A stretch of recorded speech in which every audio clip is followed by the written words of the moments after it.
7월 말 8월 초 전 국민 휴가 시즌이 다가왔습니다. 이미 휴가를 다녀오신 분도 계시겠지만 이번 주에 휴가를 가장 많이 떠나지 않으실까 생각이 됩니다. 여러분 혹시 휴가 계획이 있으신가요? 네. 이 휴가 가는 거를 이제 바캉스라고 하죠. 바캉스는 그 라틴어 바키티오에서 유래를 했습니다.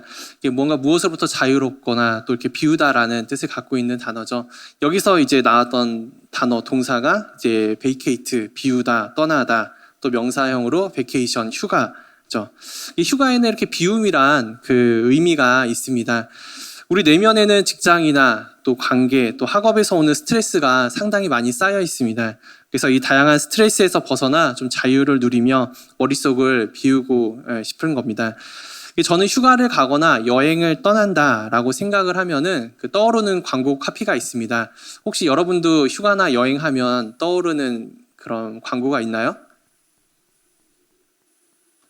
크게 하셔도 될 것 같아요. 예, 저랑 생각이 좀 비슷하고 세대가 비슷한 것 같아요.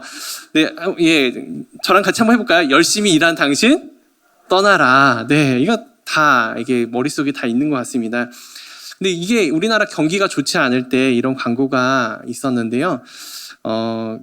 내용이 정확히 기억은 안 나지만 이 문장 하나만큼은 우리 머릿속에 떠나지 않고 남아 있습니다. 사람들이 이 광고 카피를 보면서 두 가지를 떠올렸다고 합니다. 첫 번째는 대부분의 사람들이 그래 좀 쉬자, 고생했는데 이 열심히 했는데 좀 마음 편히 쉬자라는 생각하는 사람들이 있고, 또 다른 부류는 열심히 일했는데 떠나라니, 회사를 떠나라니 억울하다, 회사에 배신감이 느낀다 라고 생각했던 사람들이 있습니다. 이렇게 생각했던 이유는 당시 경기가 좋지 않아서 사람들이 실직에 대한 그 두려움이 있었기 때문입니다. 그래서 떠나라는 말만 들어도 가슴이 철렁하고 또 마음이 힘든 사람들이 있었다고 합니다. 물론 이 광고의 의미는 일상을 떠나서 직장의 바쁜 그 생활로 잃어버린 자신과 또 가족을 되찾으라는 뜻입니다. 이 광고라는 회사가 어떤 회사였는지 혹시 기억하십니까? 이 광고의 내용이 어떤 내용인지 기억하시나요? 어떤 회사가 광고를 했는지? 네? 그거는 잘 기억이 안 나시죠? 그 문장만 기억이 나시고, 이 카드 회사가 이제 광고를 했습니다. 그래서 이렇게 움직이면 다 돈이지 않습니까? 그래서 움직일 때, 떠날 때 이 카드 한 장 들고 떠나라, 돈 써라, 카드 들고 떠나라, 이렇게 광고한 겁니다. 근데 오늘 본문에서도 떠나라 라고 말하는 사람들이 나옵니다. 근데 그들은 이렇게 얘기합니다. 바벨론의 포로로 잡혀온 당신 떠나라. 어디로부터 떠나냐면 하나님으로부터 멀리 멀리 떠나라 라고 이렇게 그들이 광고 카피를 만들어서 이렇게 외치고 있습니다. 근데 이상한 점은 그 예루살렘 주민이 자기 형제나 친척, 또 심지어 자기 민족, 같은 민족 사람에게도 하나님을 떠나라 라고 이야기를 한다는 점입니다. 근데 이들에게 무슨 일이 있었던 걸까요? 같은 민족 사람들끼리 하나님을 떠나라고 말하다니. 예루살렘 주민과 또 바벨론의 포로로 잡혀간 사람들 중 진짜 하나님을 떠난 사람이 누구인지 오늘 말씀을 통해 같이 함께 보도록 하겠습니다. 이스라엘을 정확히 말하면 남유다죠. 남유다가 바벨론에게 침공을 당한 뒤에 백성들이 바벨론의 포로로 잡혀가게 됩니다. 에스겔도 이때 당시 끌려가게 됩니다. 그때 에스겔이 잡혀왔던 나이가 25세, 1청대의 나이고요. 지금 바벨론의 포로로 끌려가서 하나님의 말씀을 이제 환상을 보기 시작했던 나이가 2청 나이인 30살이 되었을 때 보기 시작합니다. 에스겔은 바벨론의 포로가 되어서 인생에 그런 아무 소망이 없는 현실에 부딪히게 됩니다. 에스겔은 바벨론에 있는 그발이라는 강에서 하늘을 바라보며 생각했을 것입니다.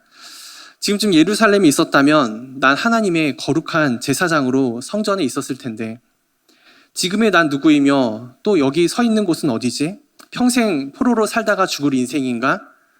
아무리 기도해도 고민해도 도저히 길이 보이지 않고 빛이 보이지 않는 자신의 인생의 앞날이 캄캄했습니다. 그런데 그때 갑자기 바벨론 하늘이 열리면서 하나님을 보게 됩니다. 이때부터 하나님께서는 에스겔의 환상을 보여주시며 말뿐만 아니라 행위로 예언을 하게 하십니다. 다른 선지자나 예언자들과는 다르게 하나님께서는 에스겔에게 명령을 하시는데 이전에 없었던, 기록에 없었던 희한한 일들을 하라고 하십니다. 군대 다녀오신 분들은 아시겠지만 군대에서는 이제 시키는 대로 해야 되지 않습니까? 근데 에스겔도 하나님께서 보여주시자 시키는 대로 온전히 순종을 하게 됩니다. 마치 군대에서 좌로 굴러 우로글러 이렇게 하듯이 하나님께서는 에스겔에게 왼쪽으로 누워 오른쪽으로 누워 이렇게 하십니다. 근데 왼쪽으로 눕는데 390일 동안, 또 오른쪽으로 눕는데 40일 동안 그대로 누워 있으라고 말씀하십니다. 그리고 두루마리 책을 먹으라고 하십니다. 그런다 어느 날 갑자기 또 똥을 구워 먹으라고 하시고, 그래서 이게 제사장 가문이기 때문에 에스겔이 하나님, 제가 명색이 제사장 가문인데, 집안인데 어찌 더럽고 부정한 음식을 내가 먹을 수 있겠습니까? 라고 이렇게 항변을 하자 하나님께서는 맞다, 너 제사장 집안이지, 미안해, 그럼 사람 똥 말고 소똥을 구워 먹어, 이렇게 말씀을 하십니다. 에스겔은 속으로 생각했을 겁니다. 차라리 두루마리 책을 먹고 말지. 근데 또 어느 날은 하나님께서 에스겔에게 이제 너는 파수꾼이야, 이렇게 말씀을 하십니다. 내가 하는 말을 잘 전하도록 해라, 이렇게 직책을 주시는데, 하나님께서는 희한하게도 파수꾼이라고 말하면서 말을 못하게 입천장에다가 혀를 붙여버리십니다. 말을 할 수가 없습니다. 하나님께서 그 말하라고 할 때를 제외하고는. 또 어떤 날은 사랑하는 아내가 죽었는데 울지도 못하게 하시고 슬픈 기색도 표하지 말라고 하십니다. 또 하나님께서는 에스겔의 머리털과 수염을 깎으라고 하시더니 마치 홍길동이 분신술을 하듯이 머리카락 3분의 1을 잘라서 바람에 날리게 하시고, 또 3분의 1은 불에 태우게 하시고 3분의 1은 칼로 칠하고 또 명령을 하십니다. 이런 하나님의 명령이 참 난해하지 않습니까? 하나님께서는 에스겔에게 이렇게 이해하기 어렵고 도대체 이게 뭐지? 이런 의구심이 생기는 명령들을 계속 말씀하십니다. 사실 하나님께서는 이렇게 특이한 방법으로 에스겔에게 명령하신 의도가 있으셨습니다. 에스겔이 행한 모든 것은 하나님께서 바벨론이 아니라 이스라엘에 남아있는 자들에 대한 그 심판과 재앙과 저주에 관한 것이었습니다. 에스겔은 하나님의 심판을 온 몸으로 표현하면서 예언을 하는 겁니다. 퍼포먼스 예언자, 행위 예언자로 부름받은 선지자였습니다. 이런 배경 아래에서 오늘 본문인 14절 말씀을 보시면, 14절 말씀은 에스겔이 던진 질문에 대한 하나님의 대답으로 시작하고 있습니다.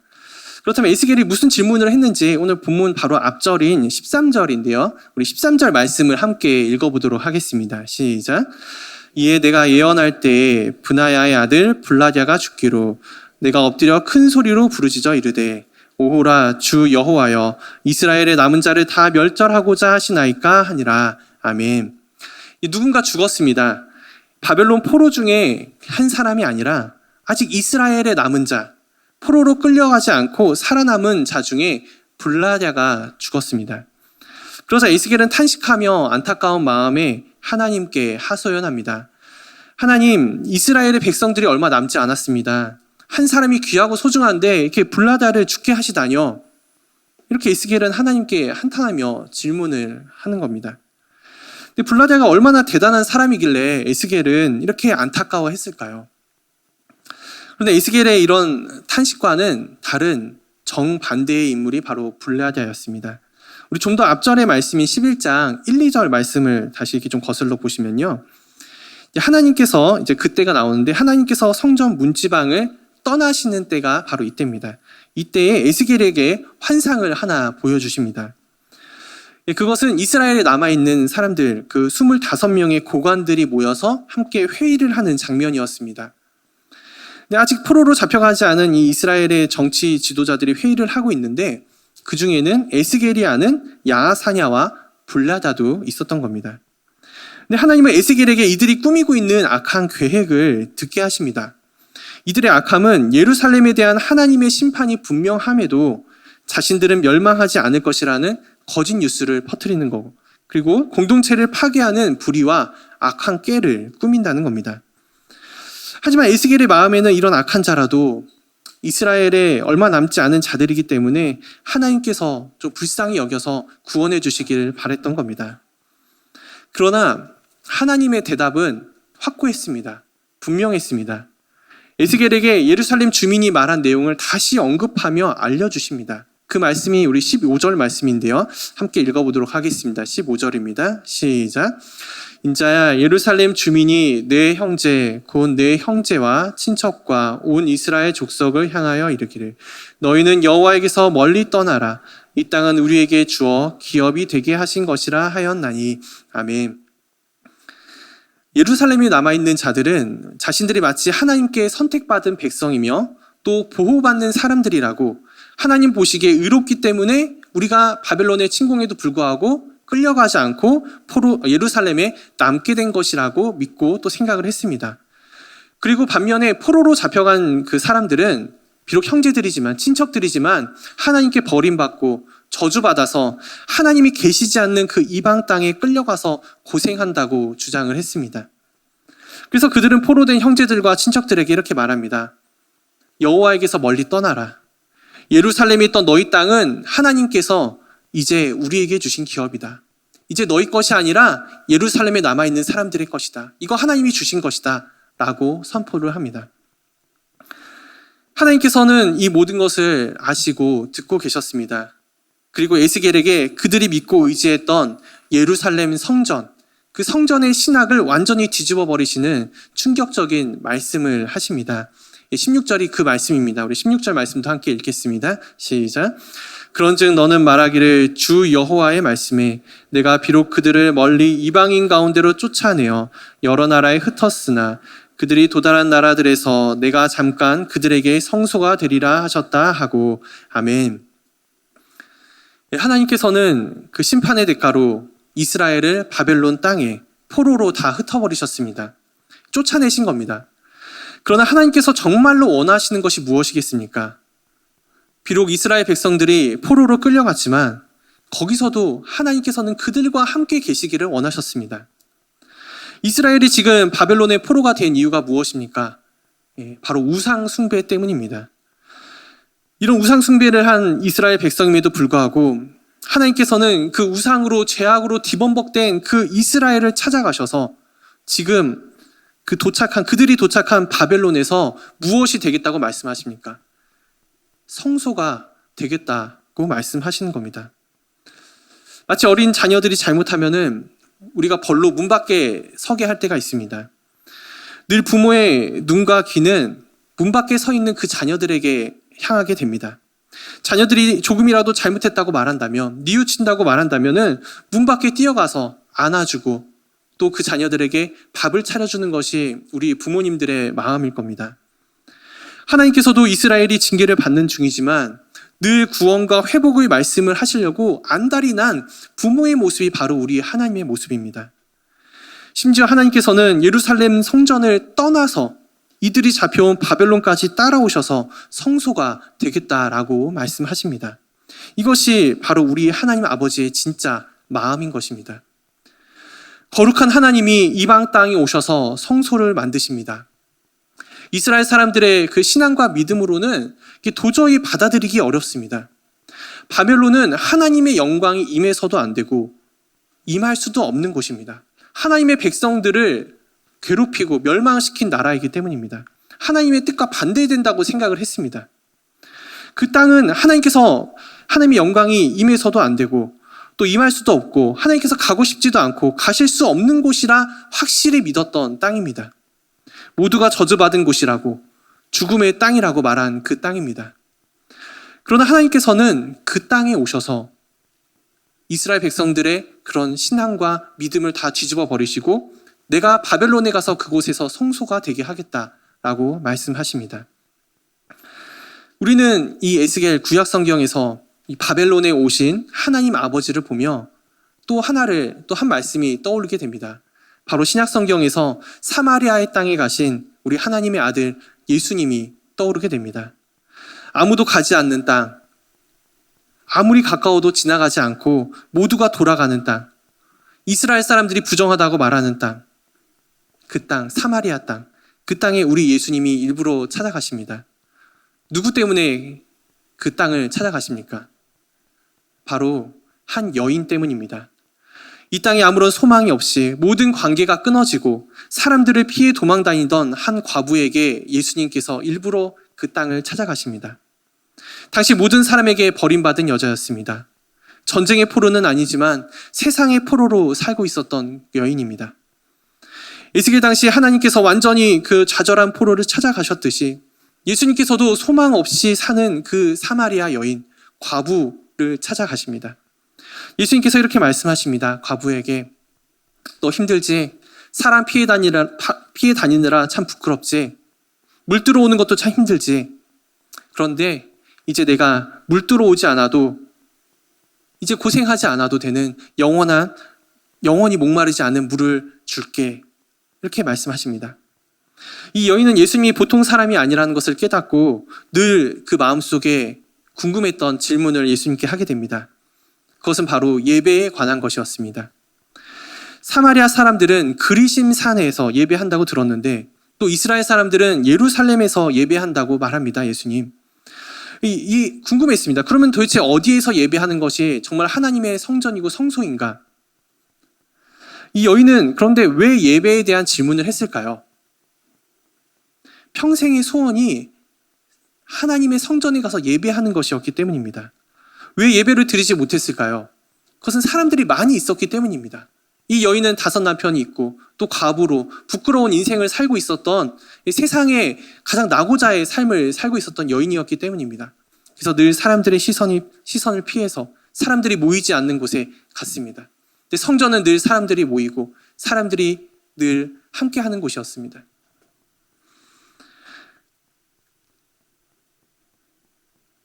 예수님께서 대답하십니다.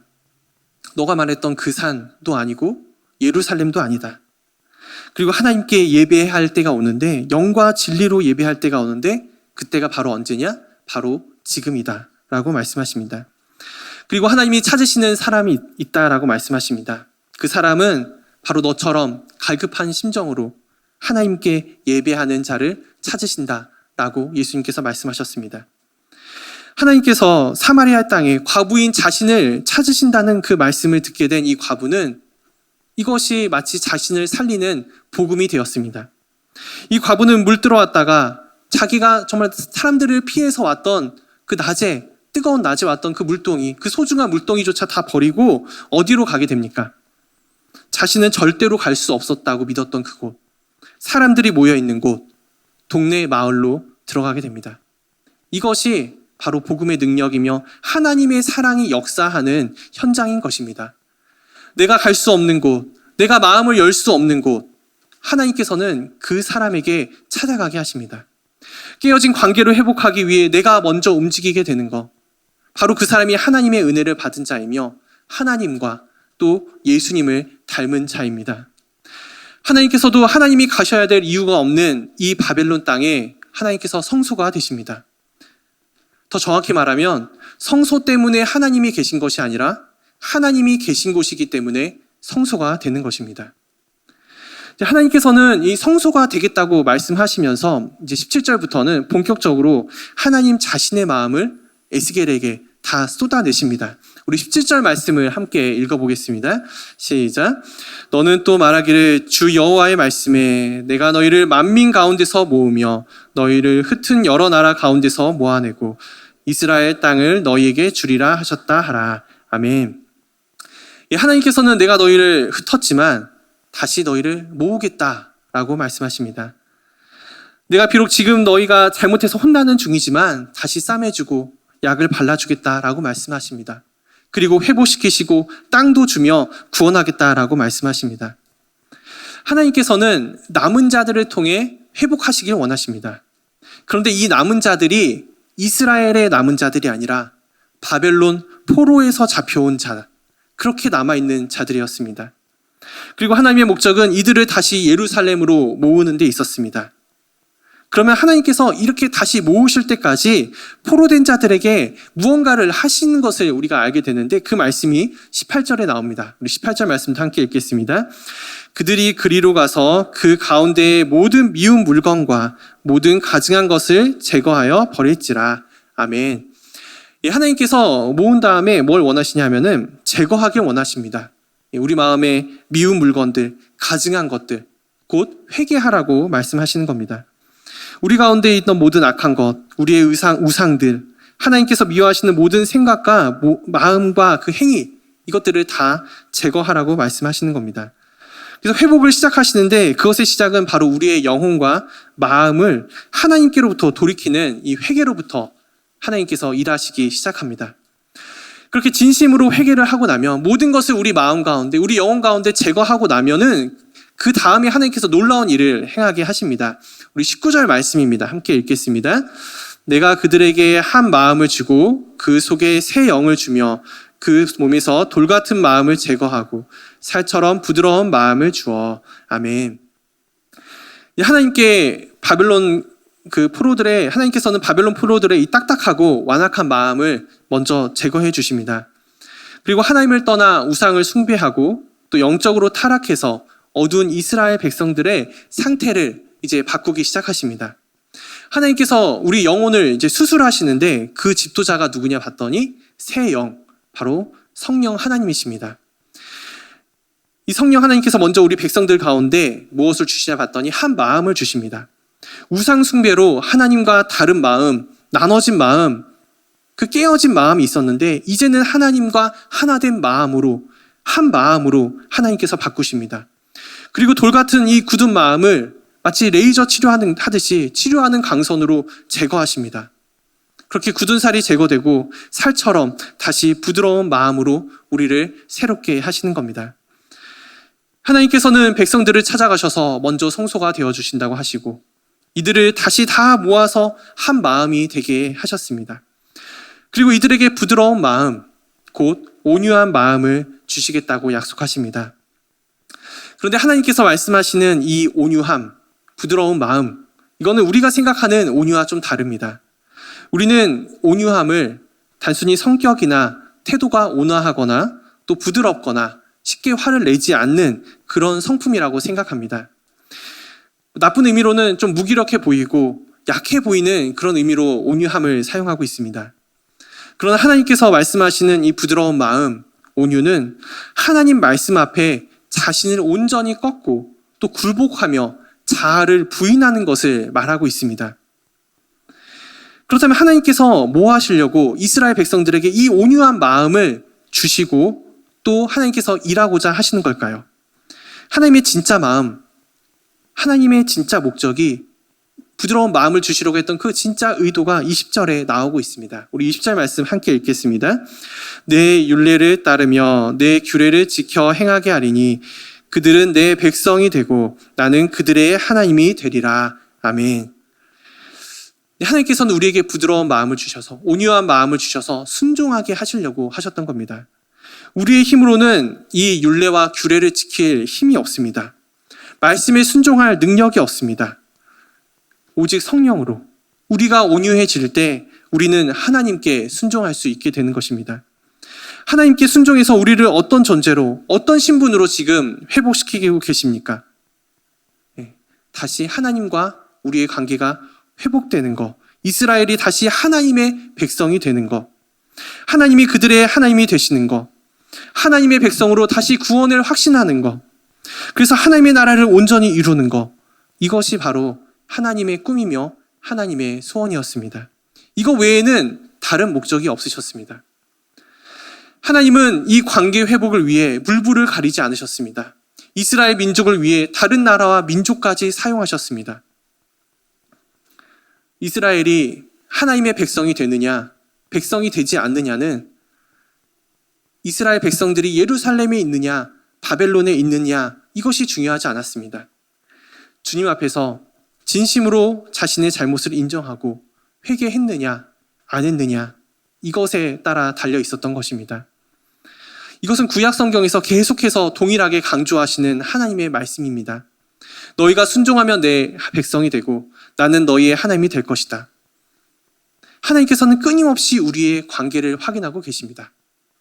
너가 내 백성 맞니? 너가 내 자녀 맞니? 우리의 관계가 잘 이루어지고 있는 거 맞니? 계속해서 하나님께서는 우리에게 묻고 계십니다. 하나님께서는 우리에게도 에스겔에게 말씀하셨던 그 동일한 말씀과 또한 동일한 은혜를 주시고자 합니다. 바벨론으로 오신 그 하나님이 오늘 이 시간 우리에게도 오시길 원합니다. 세상에 사로잡힌 채 무슨 소망이 있나 라고 탄식하는 사람들에게 하나님은 찾아오십니다. 그렇게 낮고 천한 우리의 자리까지 찾아오셨습니다.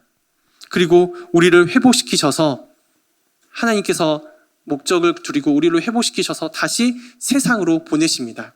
그 말씀이 오늘 마지막 25절 말씀입니다. 우리 25절 말씀을 함께 읽어보겠습니다. 시작.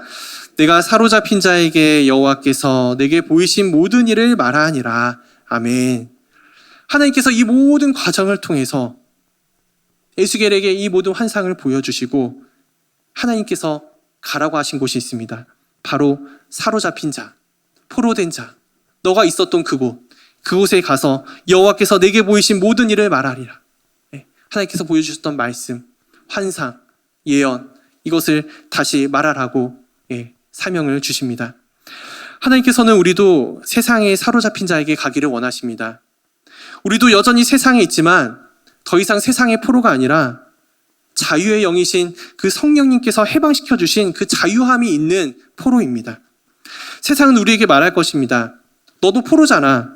너는 저주받은 자야. 너는 버림받은 자야. 세상의 낙오자야. 공부도 못하고 외모도 엉망이고 월급이 그게 뭐냐? 라고 우리 귀에 큰 소리로 말할 것입니다. 그러나 하나님의 백성된 자는 다릅니다. 그들의 외치는 내용이 맞는 것도 있고 틀린 것도 있겠지만 그리스도인은 그것이 중요하지 않다라고 말하는 자입니다. 하나님께서 주시는 마음, 한 마음, 하나님과 하나 된 마음, 그것은 세상에 소망을 두는 것이 아니라 모든 우상을 버리고 굳은 마음을 제거하고 부드러운 마음, 온유한 마음이 되어서 하나님의 사람으로 이 땅 가운데 살아가길 원하시는 것입니다. 찬양 중에 주 사랑이 나를 숨쉬게 해 라는 찬양이 있습니다. 2절에 보면은 주 사랑이 나를 이끄시네 라고 이렇게 찬양합니다. 주 사랑이 어디로 우리를 이끄실까요? 내가 갈 수 없는 곳으로, 내가 가기 싫은 곳으로, 나는 갈 수 없다라고 말한 그곳으로 우리를 이끌어 간다고 말씀하십니다. 성령님은 우리가 말씀을 들을 때 우리의 마음을 흔드십니다. 죄인의 마음을 흔드십니다. 우리의 마음이 요동칠 때가 있습니다. 혼란스러울 때가 있습니다. 그것이 바로 성령님께서 일하시고 있는 중인 겁니다. 그렇게 하나님께서는 성령님을 통하여 우리의 마음을 비록 흔드시지만 부드러운 마음, 온유한 마음, 평안을 주시고 샬롬을 주시는 분입니다. 이것이 하나님께서 우리를 변화시키는 과정입니다. 오늘 우리가 있는 곳 어디든지 하나님께서 계시는 성소가 되길 원합니다. 성령으로 우리를 새롭게 하시고 또 부드러운 마음으로 말씀에 순종하는 모든 주님의 백성들이 하나님께서 그렇게 만드실 줄 믿습니다. 주님께서 먼저 우리를 찾아오신 것처럼 우리도 주님께서 보내시는 세상으로 들어가 온유함으로 승리하는 그렇게 하나님의 나라를 이루고 또 움직이는 주님의 성소가 다 되시기를 간절히 소망합니다. 함께 기도하겠습니다.